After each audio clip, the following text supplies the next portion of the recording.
We love to get started on time, and we've got Payal with us.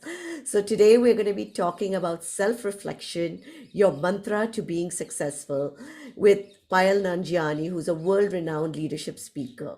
So, have you ever thought about why some people or how some people are super successful, both professionally and personally?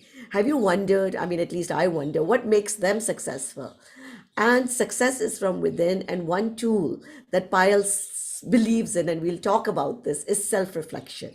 So, this is our target series for 2022, in which we're going to talk about topics which actually help you make self breakthroughs. And self reflection is one way to achieve such a breakthrough.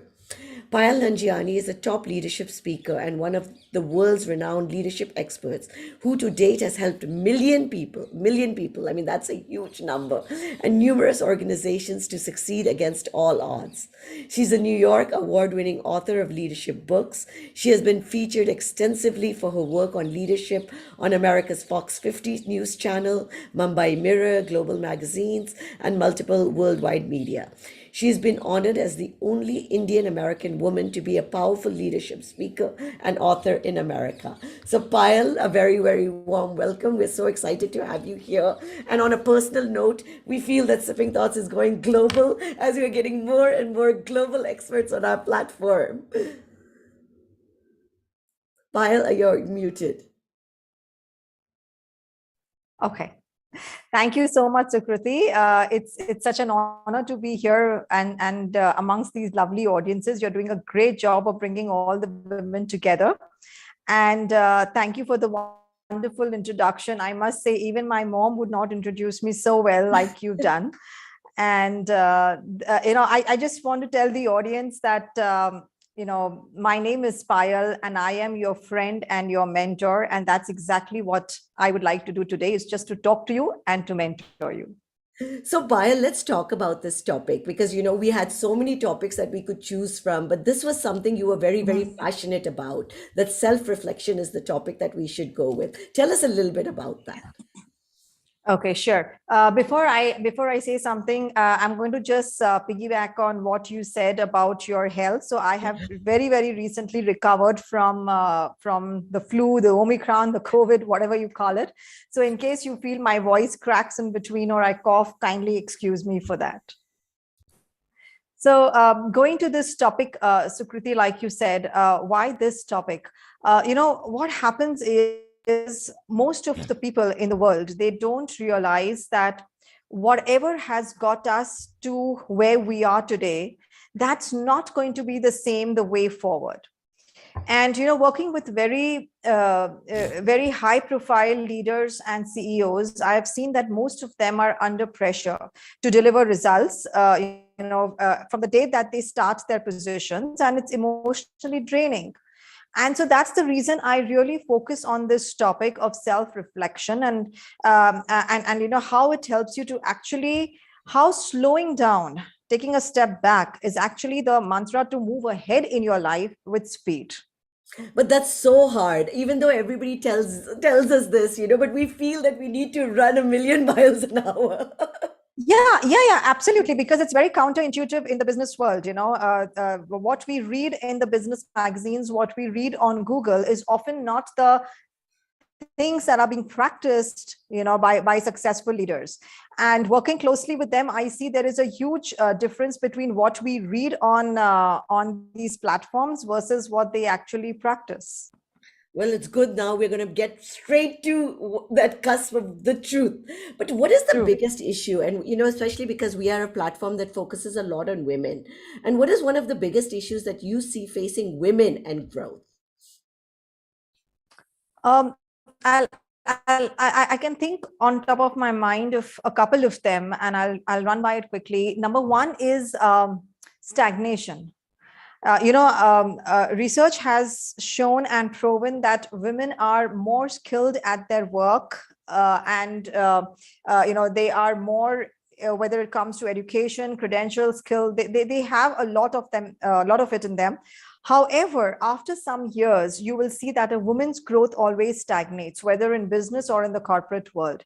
And they tend to hold on to their promotions, to their growth. There is a lot, when I coach women specifically, I tell them about the difference between a man's thinking and a woman's thinking in the business. Is there a But here's difference? one. Because this is a It's question that we constantly get Yes, asked. absolutely there is. There is a lot of difference in the way men think at work and the way women think at work. And because my work exposes me more to working with men, I'm able to take that and share it with the women. And when I say thinking, I'm not saying that there is a right or a wrong thinking. The thinking is great for both of them. But what happens is, in the business world, we've got to accept this fact that there are more men, whatever it is. We are still working on those numbers of gender biases and everything, but we need to accept that there are more men. So, for example, I'll give you a very quick one. I always tell women that business, but women don't tend to talk in the language of business. So what happens is we go round and round and round to explain that same thing, and a man would say it in one sentence that hits the nail. So that's the type of difference I'm speaking about when I say a difference in the way they think. And I think this And the also comes second into our personal life because we tend to also go round and round an issue rather than pointing at it directly. Yes, and let me tell you, Sukriti, in some of the cases it works very well, especially when you are giving a feedback, to your client or to an employee, where you really don't want to make sure that it just hits the nail all of us. That's the time it works, but you need to know how to have a balance of both at the workplace. And the second thing I have seen that really is an issue with women. Maybe with men also, but it's about dreaming big. I've often seen women when they come to me for the coaching, they are playing small. Can I do this? Should I do this? Will it affect my work? Will it affect my family? Can I do this, or should I do this? So they're always in that mode of asking, and in the mode of getting approvals, because of which they fail to dream big, in spite of having the potential, in spite of having everything that it takes to get there. Now, my next question, because you work with a lot of women at the global level. So you're seeing this also happening in the US, you're seeing this happen almost everywhere. So it is not like this situation is unique to India or to any specific country. There are certain things which are unique to India. When I came to India last year, I did, and usually I used to travel to India every year for work purposes, to deliver lectures or coachings. But now that I have been here for a year, I have seen that there are certain elements which are unique to us as compared to the Western world. One of them being the household work. That's something I have observed, that it is very much yet on the shoulders of the women, as it's still taken as that, okay, you've come back from work, you may be a CEO in a company, you may be running a huge business, you may have your own dreams, but then that differentiates, it is seen inside and outside of their home. So I think that one thing I found is unique. And the other thing I found very nice is there's a lot of talks, just like you're doing, a lot of focus on women here. And I think that's a very, very proud thing to be, that we are focusing on women growth, their businesses, their leadership. And I think that's amazing right now that's happening here. Well, fantastic, Payal. Now over to you. I know everybody wants to get into the topic of self-reflection, so I'm excited to turn it over to you. Sure. And thank you so much. Those were such insightful questions to start with, Sukriti. So let me get to know the audience a little bit, because here's something I want to share with all of you. So I'm not here with any PowerPoints or something, except just a couple of slide decks. So the more you and I can engage, the more it's going to be fun. I want to get to know you. So here's a deal between all of us. Okay, so in case you feel that there is something that I have said and you are resonating with it, or you have experienced it, or someone who has experienced it, here's what I want you to do. Just go ahead in the chat box and put a thumbs up, or a yes, or some emoji that tells me, oh, I'm not alone in this, or my client was not alone in this. Everyone is going through it, so I can speak a little bit more about it, because I usually talk on how the chat boxes are going. I just have a couple of notes mentioned here, so let's keep that on. You all are an engaging audience. Okay, I see those coming up. Great. So let me ask you some questions here to get to know you more. How many of you find yourself not growing at your work, whatever you do, whether it's a business or you're working in a corporate? How many of you would say that you do not find yourself growing the way you should at your work? Anyone, any thumbs up over here? Any yeses in the house here? Okay. Now let me ask you this. How many of you know that you could be more impactful at your work than you are now? You just feel that I really could be more important. Okay. And someone said, I'm just starting off with my business. Great. Okay. Okay. Last question. That will really give me a good idea about the audience. Just based on what you are replying, let me ask you one more. How many here believe that you could? Okay, listen to this very carefully. How many of you here believe that you could and should be doing a lot better than you are right now? How many of you? Okay, I see a lot more stronger ones here. And the reason I asked you this is because it helps to know where you are in your business, in your career. How many of you have some goals? Give me a yes. Just some, that you really have some goals for your professional life, your business, your careers. Okay, I love those big yeses coming. You know what is reminding me of? I'll share an incident with you, okay, that I remembered. Some years back, this is just before the pandemic hit, okay? Before the pandemic hit, I met Akansha when I had come to India.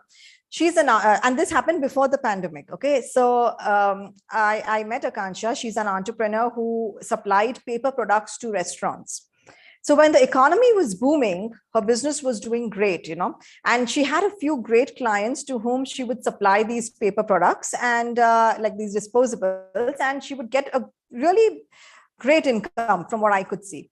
So while she met me at one of my sessions, that time I was invited here to do one public session. So I just asked her, I said, tell me, Akansha. She came up to meet me specifically. So I said, tell me, what are your future plans?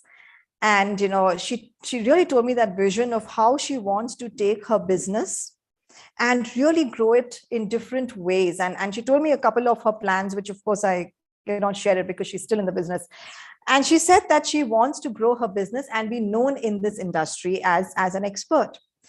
And I asked her, I said, okay, has she started working on this vision? And her answer was something I will always remember. She said, no, not now, Payal. I will work on it when the time is right. As of now, I am so busy with my current clients. Things are going great with my current clients. And I'm just totally focused there. So later, I'm sure the time will be right. Now, I'm not saying that one must not focus on their current clients or anything like that, or be not satisfied with what you've got. What amused me is that, or what still amuses me even now, is that people have extraordinary dreams, okay, which is uphill here.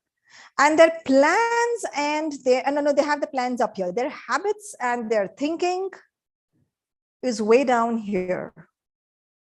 And that begins to create the gap between that goal that you told me, yes, I have a goal, and where you are currently.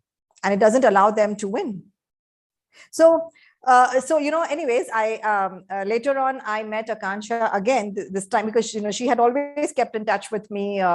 So this time when I came to India and I had an opportunity to talk to her, I asked her the same question, that how things were in her business for her and her future business plan.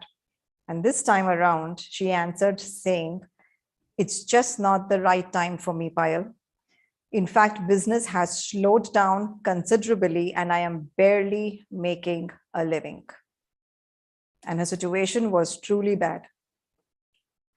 My point here, my friends, of sharing this real life incidents with you is that the reason why this gap exists, that we all know our vision of our business, for our growth, for our corporate, going through the ranks, why this gap doesn't close for many and we find ourselves stuck, is because of the time that we take from ideation to execution. I really want you to catch these words.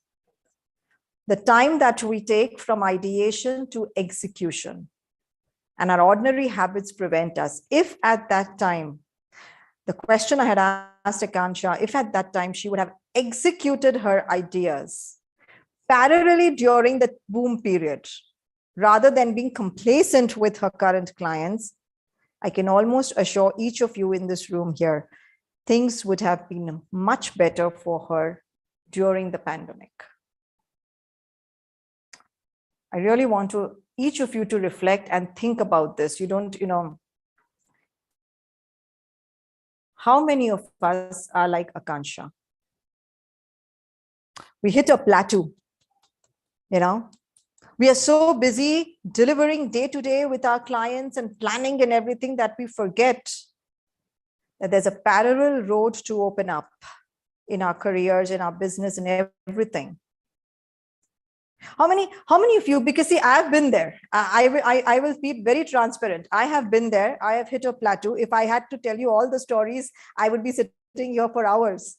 So, but I do write many of my real life stories and the stories of my clients in my books. But how many of you have either hit a plateau or you're going to hit a plateau?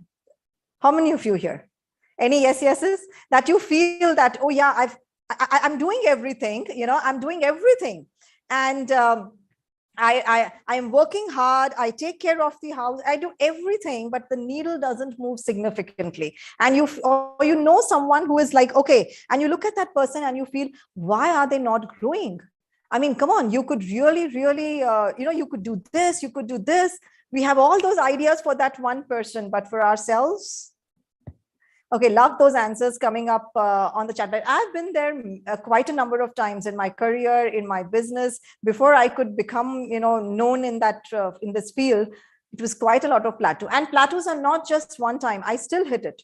And then I have to think, okay, this is how I need to navigate it. It doesn't stop. Okay. Now, the incidents that happened early on, in my own career or this. Now, let me tell you something. One of the questions that usually people ask me, and I've written this down, I thought I should share this with you. This is one question that people usually ask me, is that, Payal, if you were to say one quality that is most important for anyone to be a great leader, what would that quality be? And my friends, if I could just come out of the screen and if I was, offline and live with you, and if I could just come into your lives and talk to you one-on-one, like I would do in my live session, and tell you that one quality that you, me, and everyone has to really imbibe and embrace if you want to succeed in what you're doing, it's your ability to grow. And coaching some of these world-class leaders and entrepreneurs, I have seen that they all focus on growth. And to grow and for you to not hit a plateau, you've got to realize the importance of self-reflection as a great leadership tool. And the reason I say leadership, because I have always emphasized on this word. Before you're an entrepreneur, before you are anything, you've got to be a great leader. Always remember this one thing, my friends. Businesses never die. It's you as a leader who dies from within. See, the business doesn't have that power. Businesses never slow down. It's you as a leader who slows down.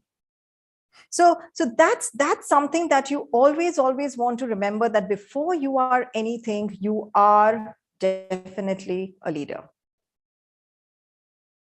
Now, what is self-reflection? When I say self-reflection, what is self-reflection? Okay. Now, here's what I want you to read about it. Self-reflection is an art. Okay, it's an art of zooming out and zooming in at regular intervals. It's an art of zooming out of your business, of your career, of your growth, taking a big picture, like we call it the helicopter view of your project, of your career, of anything that you want. It's from years I have been talking about this with people. And then when you're able to see that helicopter view from outside and you're like, oh, okay, this is what's happening. And you've got all that you wanted, all those ideas, you've changed your values, you worked on something, then zoom in and see the difference. Okay. Here's something else I want to show you on the slide. When I talk about self-reflection, the reason I say about self-reflection is because we really spend a lot of time on how and what we need to learn, what skill sets, what credentials, but we don't spend enough time knowing what and how to transform ourselves. And that's something that is a true core of leadership, of self-reflection. Okay. So going ahead, here's what I want to tell you. It's all about reflective thinking. Take it in that way. Okay. Take it in a way that it's all about reflective thinking. Okay. How do you understand your underlying beliefs, your assumptions, your values, what works for you and what does not? How do you understand problem solving? Do you know what influences your decision making in the business and in your career? Maybe you could write this down, something that I wrote down for you. I thought you could benefit from it. To get what you want, you must change who you are. This is not my quote. To get what you want, you must change who you are. And that's the reason self-reflection becomes very imperative. I pulled out one card for you all. I thought that could be useful. Whenever I like something, what someone says, I usually come back and I put it on this index card, and then I laminate it. And then when I'm speaking to, intellectual people like all of you, I like to pull this out and share. So this happened while playing golf with one of the executives.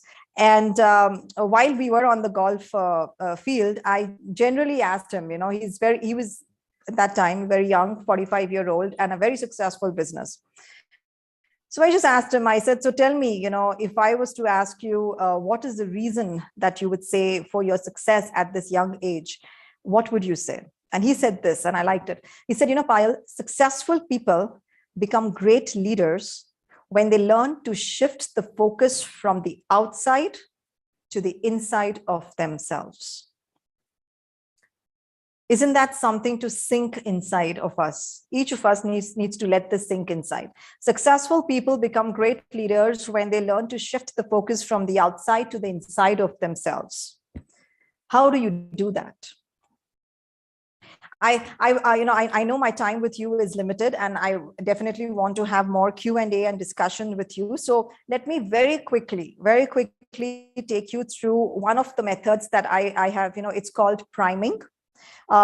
So far, I don't know how many of you have ever followed my work or read my books, but if any of you have, you know that my team does a lot of research, and most of my work is based out of quantum physics, the science of the brain, and the behaviors of leaders. When we coach them or when I speak at corporates, we pick up these behaviors and we work on them. So far, I have derived 21 tools of priming, and we are still working on more. But all of this is very scientifically based. Priming is basically nothing but conditioning yourself and conditioning your own mind for success. It's very imperative. Usually what happens is, in the business world, we are always taught to get to the skills, to get to the credentials, more and more of your skill set. And that's how the business world and the corporate world is shaped. So you will read about it everywhere. What we don't focus on, and it is something I had picked up while coaching someone from NASA. is that we don't allow ourselves, to be conditioned for success. And it's very imperative for a very scientific reason. I will tell you the scientific reason very quickly. When all of you told me yes for the goals, I could sense that energy was very high, that of course I have my professional goal, my corporate goal, my business goal, whatever. That energy level was very high. Okay.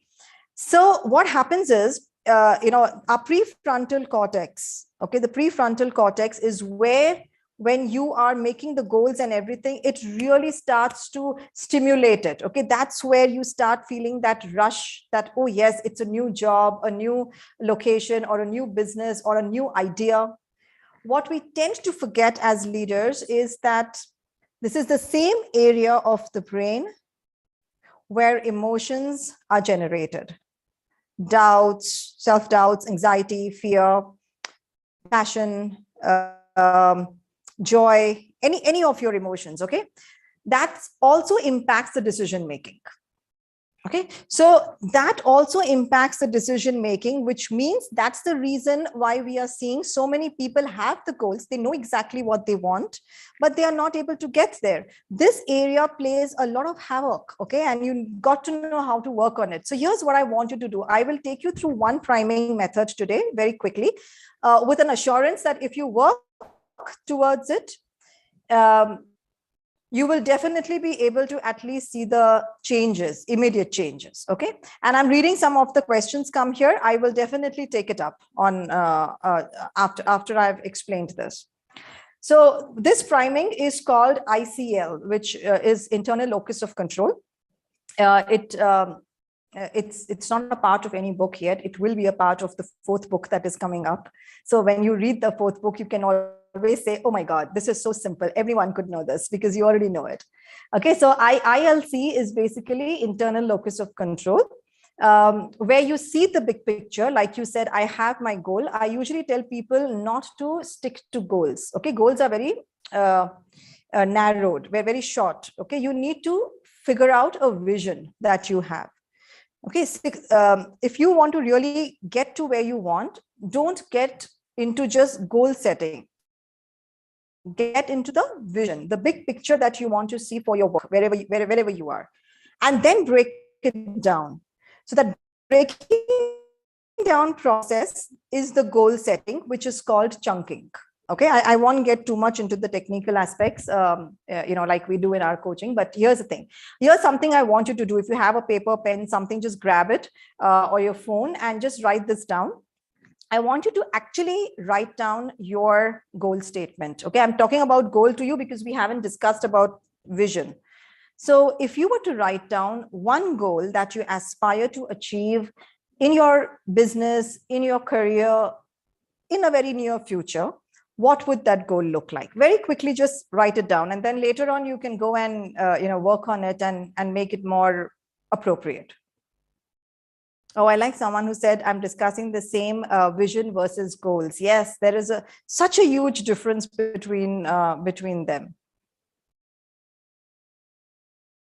And someone said, can you give an example of your own life of how you did? Oh, yes, absolutely. I will give it after I complete this. Okay, so if you have that one goal statement that you've written, the next step I want you to do is, I want you to write down 3 things that you must absolutely focus on to achieve your goal.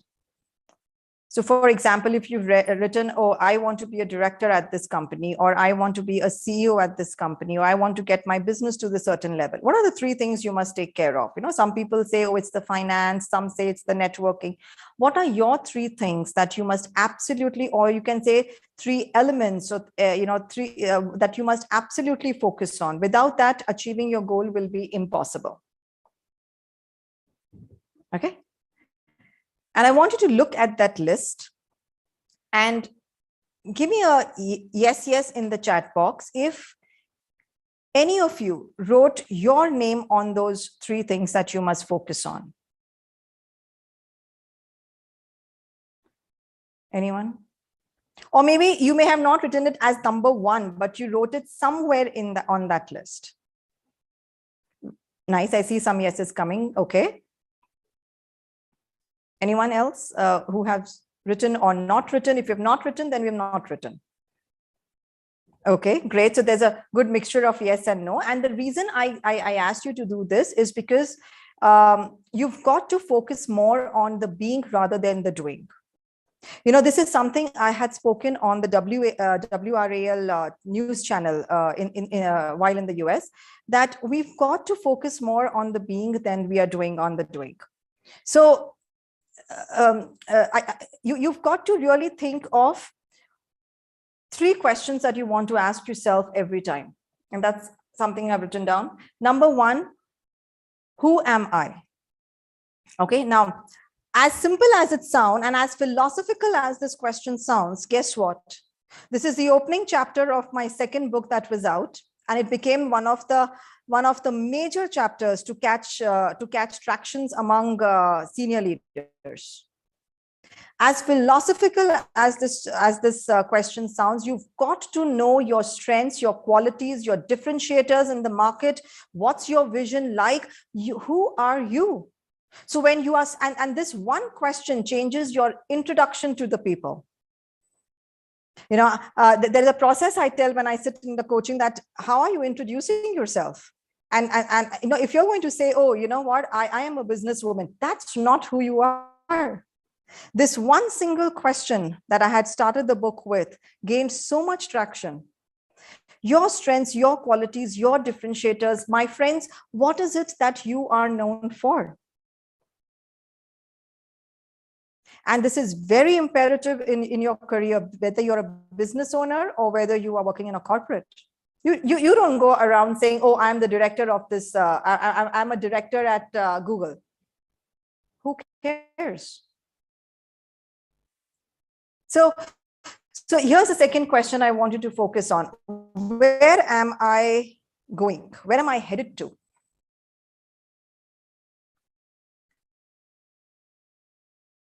Where am I going? Where am I headed to? Like, okay, I'm headed to becoming a director, but that's the very near future. The big vision is, where am I headed to? And the third question is, why am I going there?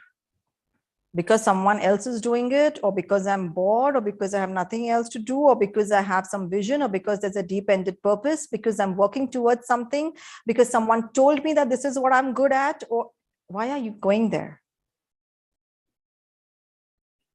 So that's the number one step. I totally agree with Richa, which says the last one is scary. The last one is scary. I want to know why. I want to know why is the last one scary? Because I think a lot of times we don't think about why we are doing something. And I can ask Richa if she also would like to comment. Let me just Oh, I would love to. Let me just find her. I think it makes you reflect. Yes, that's exactly what we are doing right now. And many a times when you get to know why we are doing it and it's not the correct one, we usually tend to feel, oh, I'm on the wrong path. The ladder is on the wrong wall. So I've unmuted Richa. Richa, go ahead. Hi, Sukriti. Hi, Payal. Great to be back here after such a long time. Yeah, it's scary because, sometimes when you ask yourself this question, you realize you're not on the right path, or you're there somewhere, but, you're on a tangent, and you're going to have to really work on yourself rather than anything else to be able to get to what you want. And maybe the vision is also not so clear. That's another thing. Right, that is true. That's how you realize that your ladder is on the wrong wall. But I'll just extend to what you said. It is scary, yes, when you ask yourself why, and then you realize, oh, it's not this. How do you know if the vision is what? Let me ask you all this. How do you know if the vision that you're seeing, or the goal that you have for your career or for your professional growth, it's really true? How do you know that? I would love to hear from you. How do you know? Now that, Richa has brought up this question, how will you know that your goal is really that goal that you want to achieve, or it's really that deep-ended purpose? Anyone? How would you know? You'll get a sense of fulfillment. Okay. It gives you a sense of calmness inside. Okay. Anyone else? else? There's hope. Okay. It drives us to achieve more. Okay. Satisfaction will come. Okay. Okay. I'll give you one question. Okay. And that how will you know whether the vision that you are seeing for yourself, for your success, your business, your career growth, is it really a true vision, or is it something, midway you will give up? How will you know that? Because what Richa said is true. By the time we go there and then we realize, oh, maybe I'm on the wrong place, or maybe sometimes we feel, oh, it's just too much, I really can't go forward and I'm really tired, nothing is happening, the needle is not moving, and we begin to give up. I'll give you one question. Every single day, if you can ask yourself this question for the next 5 to 7 days, I'm sure you will have a lot of clarity. And the question is, when you have a vision or a goal and you feel, yes, this is what I want to do, I want you to ask yourself, if I do not achieve it, will it break me from inside? That's it. If the answer is continuously yes, and that you have that ache inside of you, that yes, it's going to shatter me from inside if I do not achieve that, I can almost 100% assure you, you will go that path. You will not give up. And if the answer is no, it's not going to shatter me as such. It's okay if I don't achieve it. It's fine. I'll take it as my destiny. Then it's not your true vision, at least. You may have heard it from someone gave it to you. So always ask that question to yourself. And I have someone who said, what if you had to change your vision for whatever reason? It depends. Again, I've also had many, visions that I used to feel, oh, I'll do this, I'll do that, until I ultimately got to know, okay, this is what I really need to do. Your vision doesn't change. What changes is your planning and the way that you get to it. And that's why I always tell people, write your vision in pen, but write your plans in pencil. Because plans need to be flexible. If the vision is straight, that yes, it's going to shatter me from inside, it makes me restless, the point that I think I will not be able to achieve it. I just feel I don't even want to leave this world until I have not achieved that thing. There is no point in changing it then, right? So your vision is in pen, but your plans are what keep moving ahead. Today, it's the pandemic. I may have had some plans, we expanded so much in the Western world that it was time for us to expand in India. We must have had some plans. It didn't go the way it was supposed to be, but the plans were in pencil. So they are flexible to navigate and take a detour. Okay. So vision in pen, plans in pencil. Yes. So there's a very interesting question that's also come from Sangeeta. I want to be my destiny, but circumstances have always pushed me in a different direction, and time is lost. I think circumstances put everyone in a different direction. I don't know what the real example is, or what the real instance is, or what the real case is over here.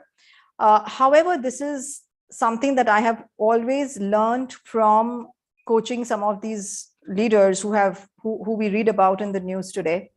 Something that I've really learned from them is that your focus has to be on that vision of yours, on the purpose that you are trying to achieve, on the project that you're trying to achieve. And whatever circumstances have come, you need to take it as a detour. That's it. It's just a detour. It's just trying to tell you, this is not the way that it's supposed to go. So you've got to make some way around it and get to it. That's how I have learned from these people. Firsthand, I've witnessed from them that circumstances have come in everyone's life, whether it is you, me, anyone. But how do we take that and detour it and make some new plans? And again, I repeat, plans are in pencil, so it's very easy to take that flexibility around it. Like I said, I really don't know what the circumstance is, but this is just my thought on it. So I think people are dying to know your story, also your real life Yeah. experience that made you change yourself and now you're here. So that, they want to get Absolutely. some examples so that they can understand how to put this in practice. Sure. I do not much talk about myself, but since you all have asked, I will let you know.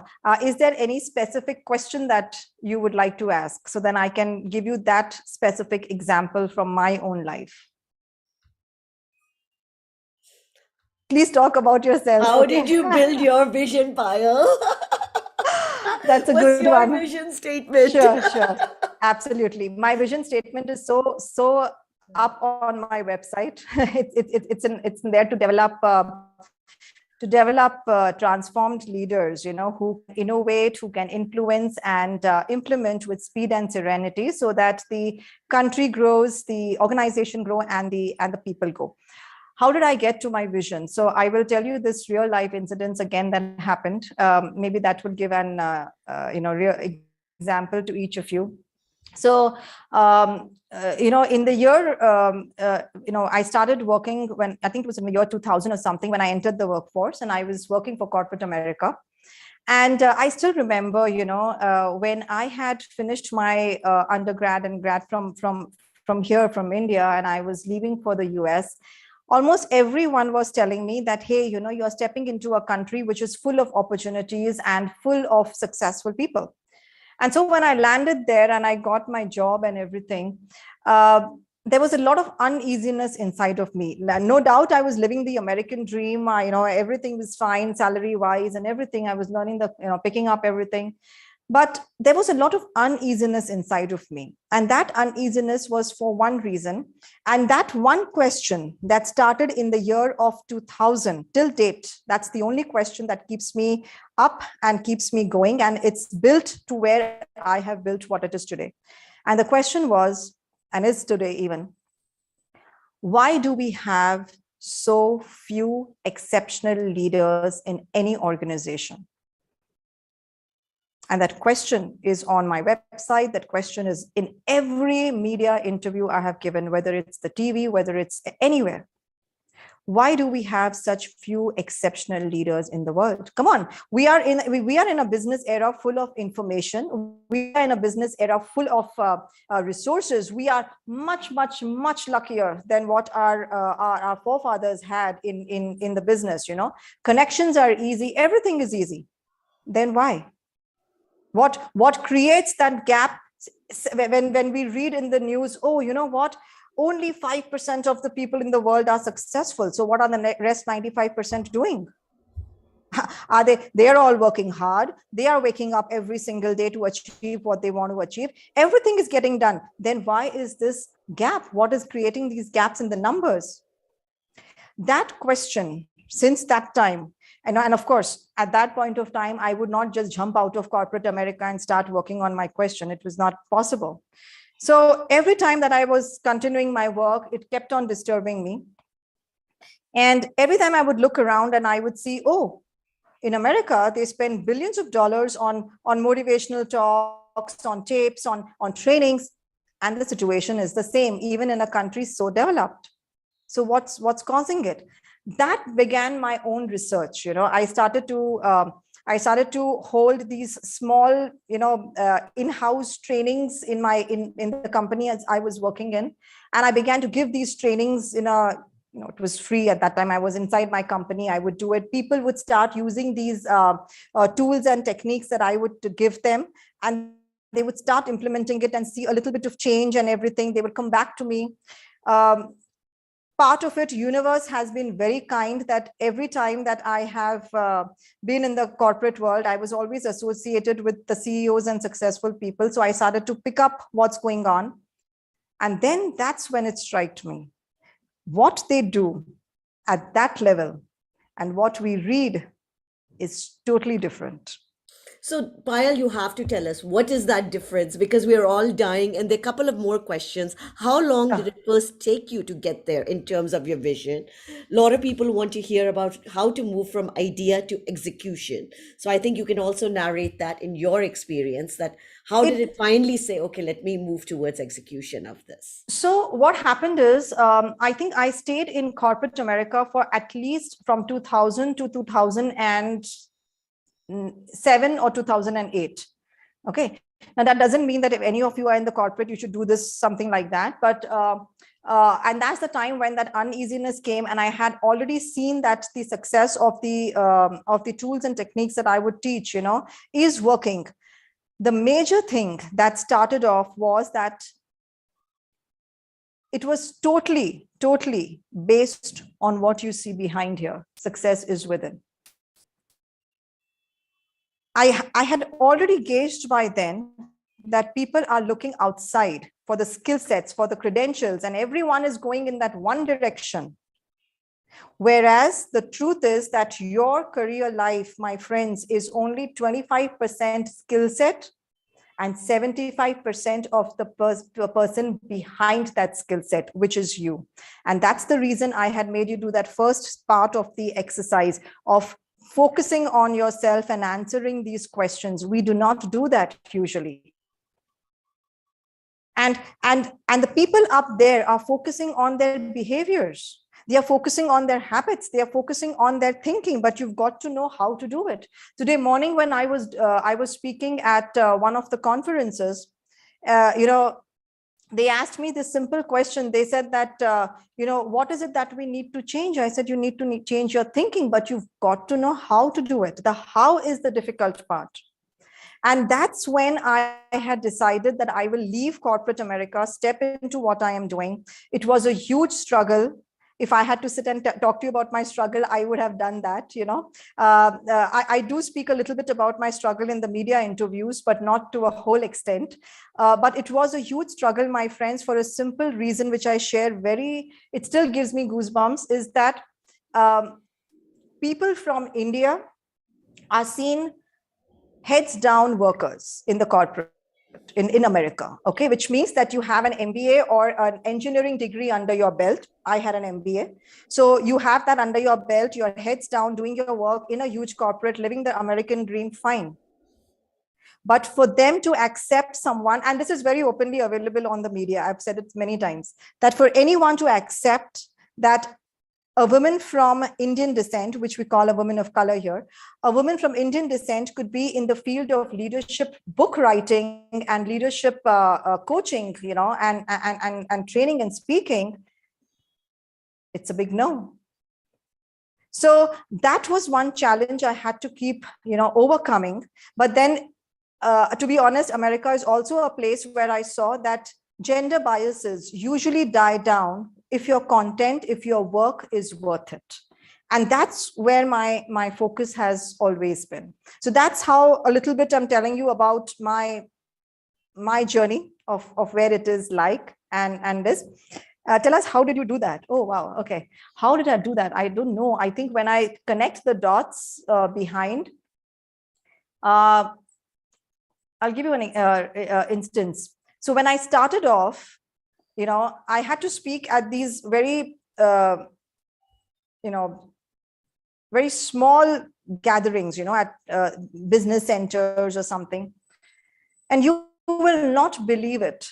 Even, today I have thousands of people who listen to me. And at that time, there was no one in the room. I used to go all dressed up. Okay. I used to go all dressed up and land up to my place. And that time my kids were very, very small. Okay. Today they are grown. My older one is 20 years old and my younger one is 14. So at that time they were very small. I would, leave them at home and I would go, and there would be no one who would turn up. And I would come back. And there was a lot of dejections. And if any of, again, I don't know how many of you know my work or have read about it. In one of my books, I think it's the second one, I wrote very clearly, when I was explaining about leadership and success to people, I had written over there that the toughest season in anyone's career life is the season of silence. When you are doing everything, every damn thing you're doing, and there is no sign, absolutely no sign that you're on the right path. And that's the time when 90% of the people give up. And I'm just thankful I did not. There was a lot of time I wanted to go back to the corporate America because I left a very stable job, a continuous income. So now the house was running on only my husband's income. It was a desperate situation to go back there. You know, when you're earning and you don't have the checks coming, it's not a very pleasant space to be in. But then there was something inside of me that said, I've got to break that ceiling for every woman of India who is in the US. That time my vision was only in the US. Okay, I was not outside of it.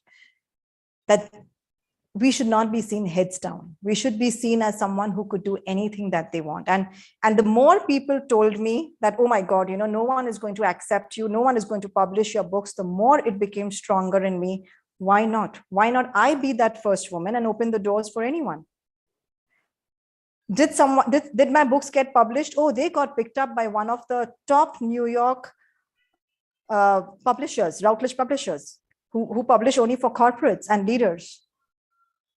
Did I go to corporates to speak? Well, that's exactly what I do now. There are thousands of if you look at my clientele list, it's not on the website, everything, but they're all big companies. What I'm trying to say here, my friends, again, it's not to impress, but to express. You've got to know the how. And when someone said, how did you do that? Everything, why, you know, people ask me, why do you write books? And I say, the reason I write books is because I want to get it out. How do you get there? How do you get there? So there are certain steps that you take. And one of the steps, like I told you, you've got to maximize the season in which you are. Everything in your business is not about your credentials or your skill sets.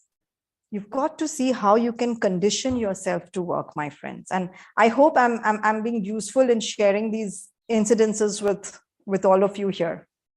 Like I said. No, Payal, and also we want to know what is it that the leaders were doing and what is it that they were saying and what is that big gap? Because that is what we all see, you know.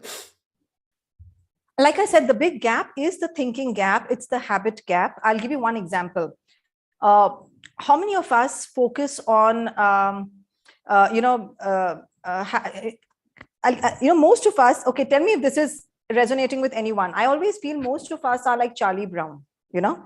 I don't know how many of you have seen the Charlie Brown strips, how famous they are in India, I don't know. But, you know, there is one Charlie Brown clip that says, Charlie is coming out and he's trying to practice, he's doing target practice. So he takes the bow and the arrow and he starts shooting the arrow, and wherever the arrow lands, he puts a circle around it, and then he keeps doing that. So the arrows land everywhere.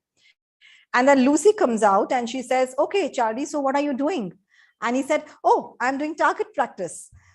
This is not how you do target practice, Charlie. That's what she says.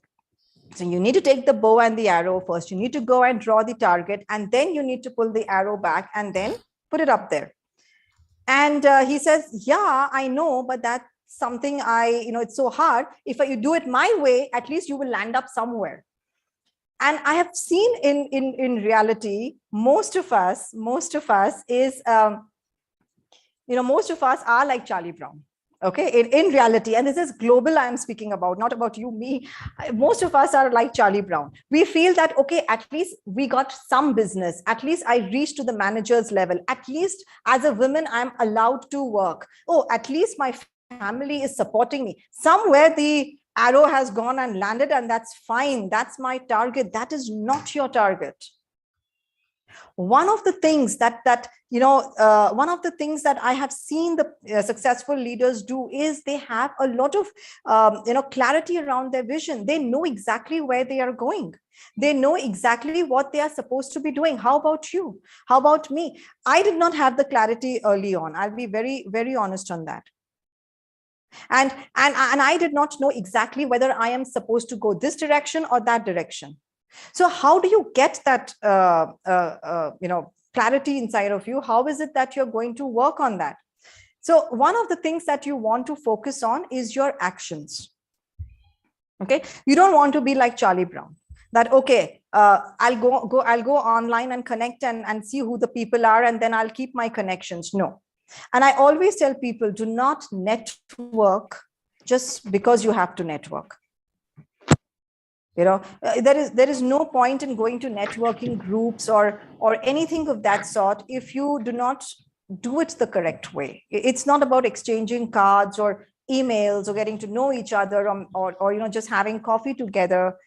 That's out there on the business platforms and Google and everything. Those are for people who want to be average. But if you want to go ahead, then you want to build great rapport with people. What's your great rapport with people? What is it that you are talking to them about? Where is it that you are heading to? And these are the things I used to practice very early on in my own career. And that helped me when I stepped out of corporate America, because of the rapport that I had built with people. And again, it's I think in the third one I have written about winner's circle, that how you create your own winner's circle, and how do you really put that, it's not out yet, but how do you really create that winner's circle? Those are some of the ways you want to move ahead. And I'm just saying everything very quickly because I know there will be some more questions, so I'm not going deep into anything. Amita, go ahead. I know you have a question, and if anybody else has questions, please do let me know. I will start unmuting. Go ahead, Thank Amita. you, Sukriti. Hi, and This hi, is a, Payal. this is a Yes, I have wonderful a audience. question here. And can you give me some tips? Because I've just started my own venture. I'm an educator. And after hearing all your experiences, could you give me some useful tips from where you started from scratch to where you are right now successfully? Sure. So you have your own venture, is it? Yes, I've just started. Oh, okay. Congratulations on that. Thank you. Bye. So it's a great space to be in and a great road ahead. So when you're starting off, here's something I'll tell you out of my own experience. Even if you do know people and people know you, at the time when you approach for your venture, for your business, don't be dejected that they are going to say a no to you. Okay, because you may feel that, oh, I know this person so well, we built such a great rapport, and then what happened, he or she is not supporting me. That happens majorly when you go on your own. And when we go on our own, we feel, oh, you know what, I have these hundreds of people who love my idea, and I'm going to pitch it out to them, I'm going to take this step. And they're the same people who are like, and then you're like, okay, weren't you the same person who liked my idea? So not that they are wrong in their way. They have their own limitations of understanding your idea. Like they say, it's no point giving big ideas to people who with average thinking. So that's how I would take it. Oh, they have an average thinking, my idea is better. So, when I started out and people told me it's a career suicide, that you're leaving the corporate work and going into something which will never be accepted. And that's how, when I slowly realized, oh, my idea is being, shared with the wrong people. Not that they are wrong. Even if you would have searched it up on Google at that time, it would have never shown you a woman of Indian descent doing this. So the idea here is you're going to be working on your own for a very, very long time until you build a team.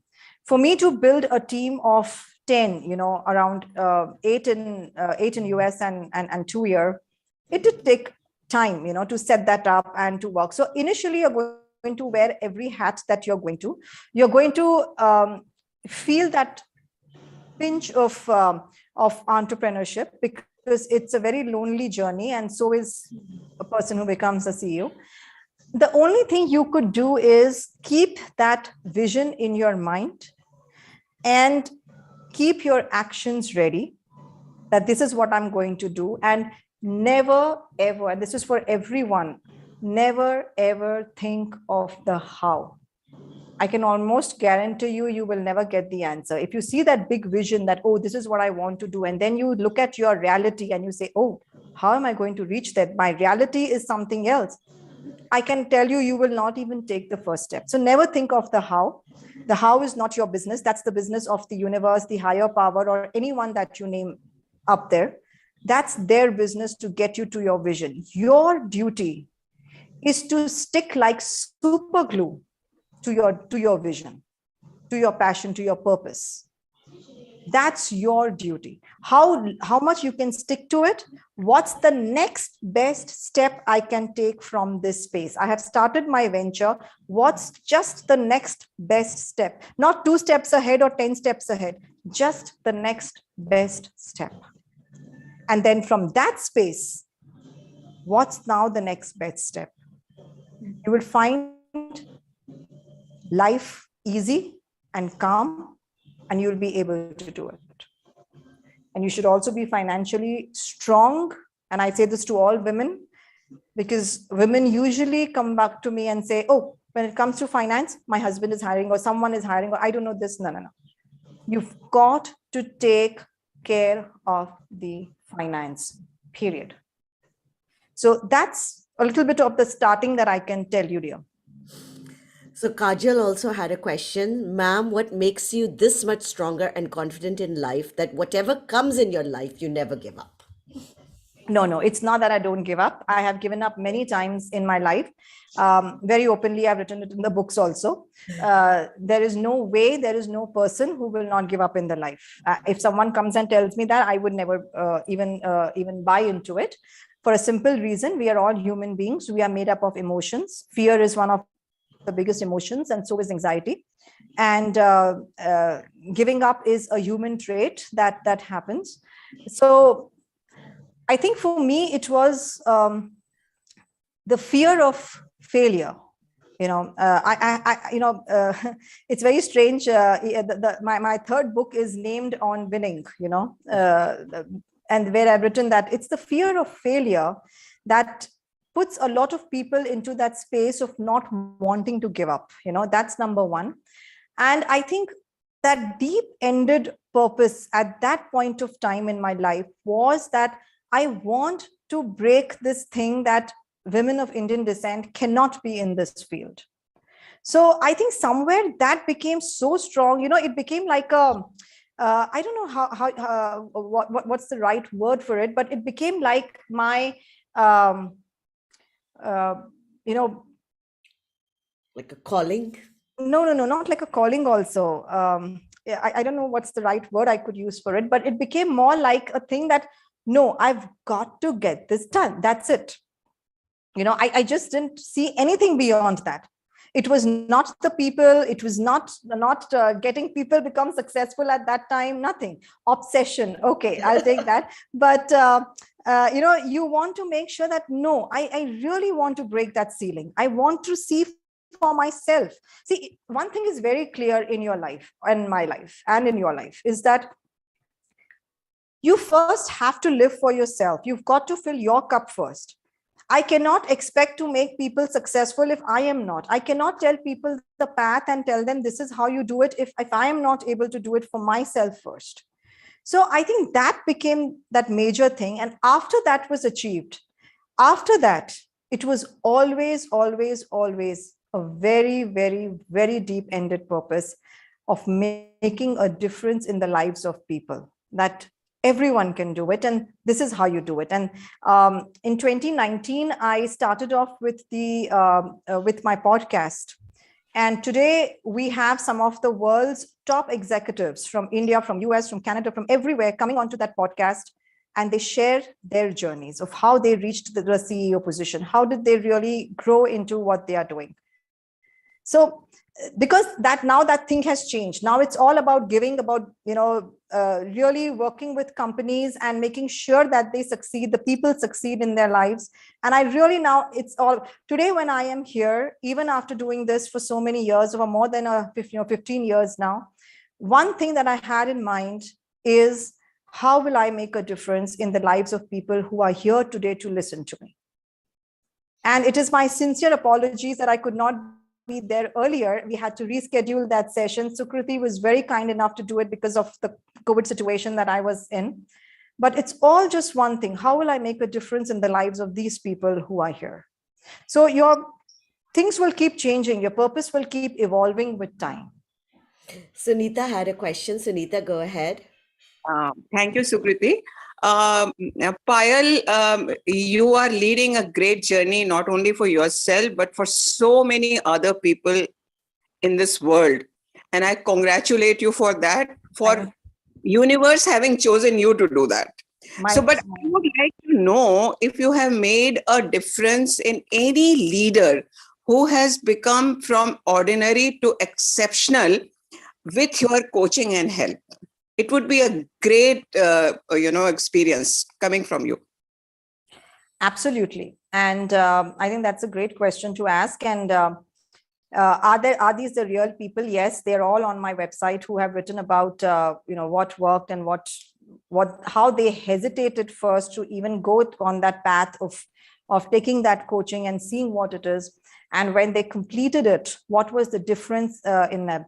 One of the things I focus on is transformation. I do not teach anyone skill sets. I do not teach anyone how you're going to do it and where.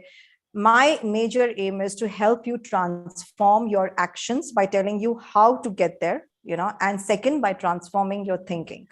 So I will give you an example. There is this one person who I was doing coaching with from Amazon in the US, and then when she spoke to me, she had this great vision, a very great vision of doing something big in the L&D department, not just for the company that she was in, but also overall. She wanted to have this L&D department, the way they function and everything changed. So during the coaching session, at that time, she was a manager. I don't think she was a senior manager also. I think, or maybe she was a senior manager at that time when she approached me. And when she told me her vision of this is what she wants to do, she had no idea of what it takes to get there. And the only thing that she took in the coaching was that she wants to achieve that goal of what she's doing. And today, when she is there, what I have spoken to her has nothing got to do with, work on the skills, go and get this done. No. How is she going to go step by step with it? What are some of the ways? Why do we think we have successes within leadership coaching? Is for a very simple reason. How are you transforming your thinking so that you can transform the world? So, those are some real examples even on the website, who have written out there that how they were so hesitant in doing these things and how it changed. Akansha, whose story I shared with you, is one such person and is doing successfully well today, even in the pandemic. Well, that's awesome. But Payal, unfortunately, we're always out of time, and I know we always have so many questions. So, any closing thoughts as we end for today? Let me do this for this group. I'm just typing this out here. This is nothing got to do with reflection, but because this is a group that seems very keen on working with themselves, I am putting up here. It's an exercise that you can do. I don't know whether it is open on my website or not also, but in case you just go in there, you can download that workbook, but sincerely do it. Sincerely work on those exercises there and see if it changes the way you are thinking about your business or about your work. And of course, it's there, Raji. Oh, it's there. Okay. So it's there. Like I said, it's not with reflection, but it will help you with reflection on there. And then, of course, you can, always be in touch with me on LinkedIn and Instagram. But here's what I want to really, really talk to you and close this out, like Sukriti said. As you begin to spend time with yourself, my friends, and you begin to work not on your job, but on yourself, here's what's going to happen. You're going to be more visible. Okay. And the more visible that you are, the more you will shine, the more light will be around you. Do not dim that light of visibility. It's going to hurt people. People are going to not like seeing you, up there. They're going to, it's going to pain them. It's going to want them to pull you back and to get you back to where they are. But that's what you want to be strong enough in. The more you reflect, the more you will gain insights. The more insights you will gain, the more clearer your path will be. And the more you will be unstoppable. You've got to know how to maximize yourself and never ever let that light dim just because someone else is not happy with it. So thank you so much. You all have been a great audience. I cannot thank Sukriti enough for inviting me here to really be a part of your lives and to be with you. I really hope we stay connected. LinkedIn, Instagram, they're only the two places I am. Thank you. Thank you so much. Thank you, everyone, for joining us today. I hope you enjoyed the session. Would love your feedback. We always love to hear from you. And please keep sending us and telling us what kind of sessions you'd like us to do. And thank you, Payal. We're going to be looking forward to hopefully having you back very, very soon with us. Sure, Sukriti, and this is a great platform that you have started. It is it takes courage to do something like this and to keep going. And I think you said 200 and something sessions. That's a huge applause for you, actually, for that. It's I not think a an huge easy applause task. to all of the people that keep joining us, thanking Yes. them for their support, and they give us that motivation and that, to continue. Fantastic audience. I enjoyed every conversation and I really hope I was of value to each of you. Thank you so much. Thank you. Wishing Thank everybody you. a very, very good weekend. Love you all.